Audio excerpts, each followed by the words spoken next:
Doon pa lang ay malaki ng ambag sa ating self-development, no? Yung mga sinishare nilang mga knowledge na mga natutunan din nila, no? Sa kanilang mga lumipas na panahon bilang isang empleyado, yung hindi kumakain bago tayo pumasok sa ating mga trabaho. Ayaw kumain kasi nagtitipid. May mga empleyado rin na ayaw mag-day off, no? Kasi wala naman daw silang gagawin sa bahay. Kahit may sakit tayo, kahit na ayaw nating pumasok, masama ang pakiramdam natin, no? Gustong-gusto pa rin natin pumasok kasi sayang yung araw ng ating ipapahinga. Kukuha tayo ng mga back to work or mga medical certificate. Tapos pagpunta natin sa doktor, hindi tayong paniniwalaan. Ay isang mga kayamanan na hindi kayang tumbasan ng kahit sino man.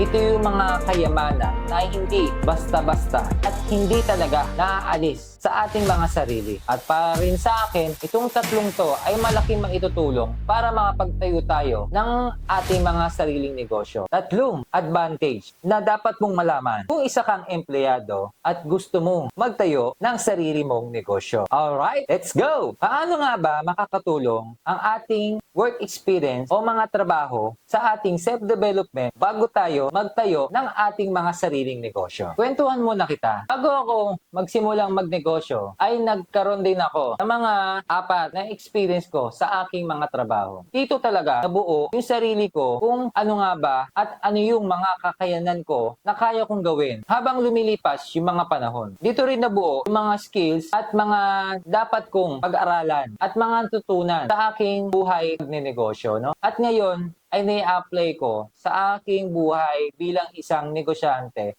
at entrepreneur hanggang ngayon. Kaya para sa akin ay malaki talaga ang naiambag sa aking self-development ang lahat ng mga experience ko sa aking buhay pagiging isang empleyado. Kaya malaki ang pasalamat ko sa kanilang lahat sa aking mga nakasama bilang isang mga magigiting at mahuhusay na mga empleyado. So ito na nga, ito yung mga tatlong self-development na nalaman ko na pwede palang i-apply kapag tayo ay magtatayo or meron na tayong mga sarili-sariling mga negosyo. Una ay ang experience. Marami tayong na-experience sa ating bilang isang empleyado. No? Dito natin, na-experience natin kung paano pumasok sa ating mga trabaho or paano natin may experience mag-commute. Isa ring magandang experience yun, no? Yung sa public transport na marami kang mararanasan at ma-encuentrong mga problema at mga embarrassing moment pagdating lang sa transportation. Dito rin minsan, di ba? Pag pumapasok tayo sa ating mga trabaho na kahit may sakit tayo, kahit na ayaw nating pumasok, masama ang pakiramdam natin, no? Gustong-gusto pa rin natin pumasok kasi sayang yung araw ng ating ipapahinga, sayang yung sweldo kung di tayo makapasok, pwede magalit si ma'am o si sir, bakit di tayo nakapasok? Kukuha tayo ng mga back to work or mga medical certificate, tapos pagpunta natin sa doktor, hindi tayo paniniwalaan. Dito rin, yung gusto nating mag-day off, pero hindi tayo pinayagan ni ma'am and sir, diba? Paano kapag may mga kailangan natin talaga mag-day off na hindi dapat natin kailangan palagpasin, ay hindi tayo pinayagan mag-day off, no? Yun din yung mga experience na kailangan din talaga nating maranasan sa bilang isang empleyado. Isa naman, may mga empleyado rin na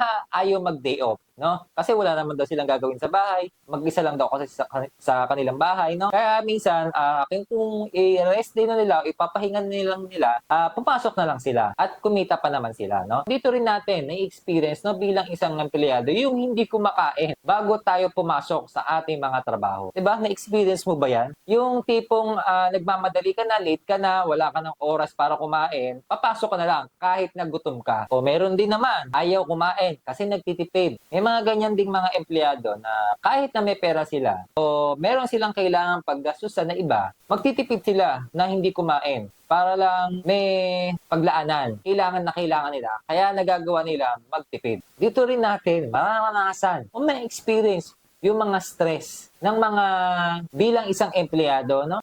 Stress sa lahat ng mga kasamahan natin sa trabaho, sa ating mga ma'am and sir, mga stress na yan, no? Sa mga stress na mga trabahong ipinagkakaloob sa atin na hindi natin maintindihan at di natin kayang i-apply, no? Mga experience sa mga customer, no? May encounter natin na di natin maintindihan yung kanilang mga ugali. Ito yung mga experience, no? Na isa sa mga katulong sa ating self-development, yung mga na-experience natin sa ating mga buhay bilang isang empleyado. Pangalawa, makakatulong sa self-development natin, no? Knowledge. Lahat ng mga tutunan natin, no? Yung mga knowledge na nakuha natin bilang isang empleyado ay malaking maiaambag sa ating self-development. Dito tayo magkakaroon ng mga knowledge kung paano magpatakbo o paano tumatakbo yung mga kumpanyang mga pinapasukan natin. No? Although hindi lahat ng mga posisyon ay naranasan natin, at least nalalaman natin kung ano yung mga trabahong ginagampanan nila sa kanilang mga posisyon. Dito natin nalalaman yung mga mission vision ng mga kumpanya, mga rules and regulations, mga basic na mga sistema kung paano umiikot yung kanilang kumpanya. Simula sa pag-order ng stocks, simula sa pag-display, simula sa pagbenta, hanggang sa paglabas ng ating kumpanya o sa ating pinagtatrabahuan. Yun yung mga basic na sistema kung paano napapaikot yung mga ino-offer natin sa ating customer para mag-generate ng income sa ating mga kumpanya. Dito rin natin natutunan o nagkakaroon ng knowledge kung paano yung mga strategies ng ating mga boss at mga manager natin or mga ma'am and sir, kung paano yung mga diskarte nila, kung paano hinahandle yung mga sitwasyon at mga problemang mga dumarating sa ating mga buhay bilang isang empleyado. Doon pa lang ay malaki ng ambag sa ating self-development, no? Yung mga sinishare nilang mga knowledge na mga natutunan din nila, no? Sa kanilang mga lumipas na panahon bilang isang empleyado, naranasan din natin lahat ng mga posisyon ng mga kumpanyang pinapasukan natin, no? Dahil iba't ibang posisyon yung mga napapasukan natin o na ibibigay sa ating trabaho, maraming tayong natututunan, no? At nagkakaroon na malawakang knowledge sa ating kaisipan yung mga kung ano nga ba yung meron dun sa ating mga posisyon na ina-apply sa atin. Iba't ibang mga knowledge ang mga matututunan natin kapag iba't ibang posisyon yung naipagkakaloob sa atin, no? Isa rin yun sa malaking maitutulong sa ating self-development. Kailangan nga lang talagang presohin natin at damnamin lahat ng mga ituturo sa atin, no, na mga knowledge para may apply din natin sa susunod nating pagtatrabahuan o malay natin sa ating mga itatayo mga negosyo. Para sa akin, isa ang knowledge ang makakatulong sa ating self-development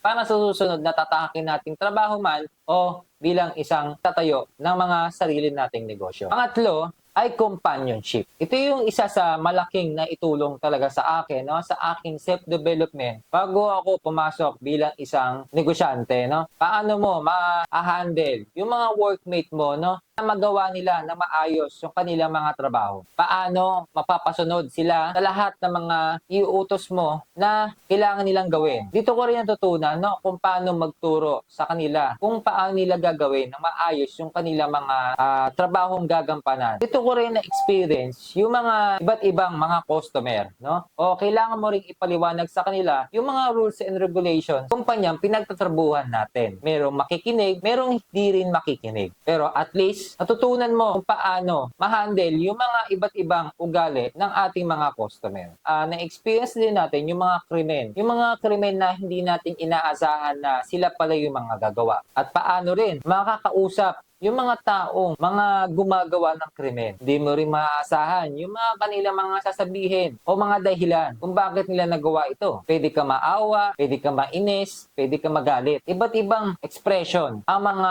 mararanasan mo kapag nagkaroon tayo ng mga ganitong senaryo. Ito ko rin naranasan kung paano namin palalakasin o patitibayin yung aming samahan bilang isang grupo na mapabilis yung aming trabaho na ipinagkaloob sa amin. Paano namin mapapataas yung benta, paano namin maintain yung kagandahan ng aming kumpanya, kung paano namin set yung mga goals na ibinibigay sa amin. Dito pa lamang ay malaki na talaga ang maitutulong sa aking self-development. No? Isa pa dito, ang malaki ang naitulong sa akin kung paano nga ba ako humarap sa publiko at sa mga maraming tao. Halos hindi ka na nahihiya kapag kausap mo na yung mga iba't ibang tao. No? Dito rin nagkakaroon ng lakas ng loob na makausap yung mga matataas na posisyon o mga hindi nating kilalang tao. Kapag magtatanong tayo na dati ay hindi natin magawa dahil tayo ay nahihiya o natatakot sa sasabihin nila o mga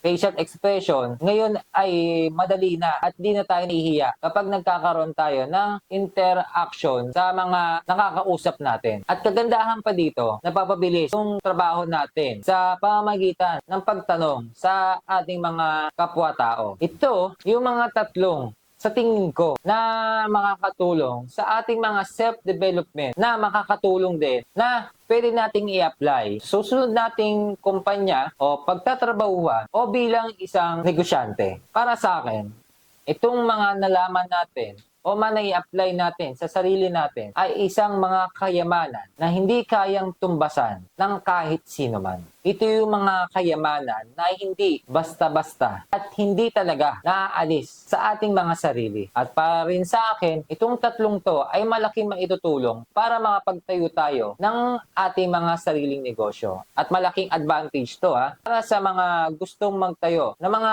sarili nating negosyo. At least kahit papaano, meron na tayong idea o meron na tayong lakas ng loob para masimulan yung mga itatayo nating mga negosyo. Kasi iba rin kasi talaga kahit na sabihin natin na napakarami talaga nilang na-experience sa trabaho, ay hindi pa rin talaga nila kayang mag-handle ng mga negosyo. Pwede rin naman kasi talagang hirap o takot talaga silang masubukan yung pagiging isang negosyante at kaya sila nag-i-stick bilang isang empleyado. Or else, kontento na sila kung magkano yung kinikita nila. Itong tatlong mga nakatulong sa ating self-development, kung ikaw ay magtatayo ng sarili mong negosyo, ay doble o triple pa yung mga mararanasan mo dito sa lahat ng mga sinabi kong mga nakatulong sa atin bilang isang empleyado. Kung hindi ka pa nakasubscribe pala sa aking YouTube channel, subscribe na lang po sa aking YouTube account para lagi kang updated sa lahat ng mga video na i-upload ko pa. At maraming salamat at tinapos mo tong video na to.